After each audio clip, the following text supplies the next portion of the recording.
telling you right there. Amen. Then said Abishai to David, God hath delivered thine enemy into thy hand this day. He was happy. Now therefore let me smite him, I pray thee, with the spear even to the earth at once, and I will not smite him the second time. So Abishai wanted to kill King Saul. He wanted to kill him so good that he would not even raise back up from the ground. That's how bad these people were hating him for the way he was treating David. He said, if I stab him one time, he won't get up. Amen. Now, this goes to show how much a Christian, a believer, can do if they really wanted to. So don't let your enemies scare you. Amen. Don't be afraid when they come in like a flood. They could come in like a flood and leave like a vapor.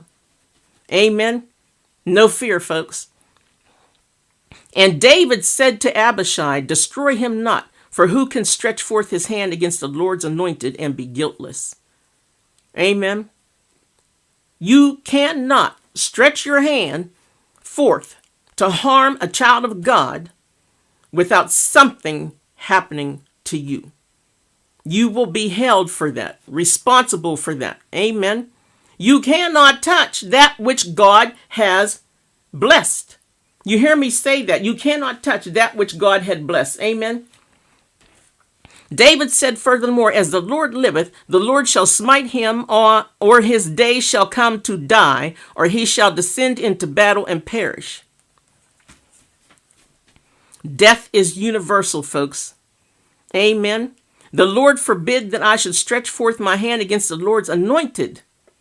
But I pray thee, take thou now the spear that's at his bolster and the cruse of water, and let's go. And David took the spear and the cruse of water from Saul's bolster, and they gat them away, and no man saw it, nor knew it, neither awaked, for they were all asleep, because deep sleep from the Lord was fallen upon them. God made them fall asleep. Amen. This is why you never worry about what your enemy is up to in your life. Amen. God can cause them to miss what you are doing. Some people don't want to talk to you. Some people might not want to come to visit you. Some people might not want preachers, ministers. Some people might not want to hear you speak. That's okay. And because number one, the devil's trying to make you feel like nobody wants to. And number two, God could be stopping them.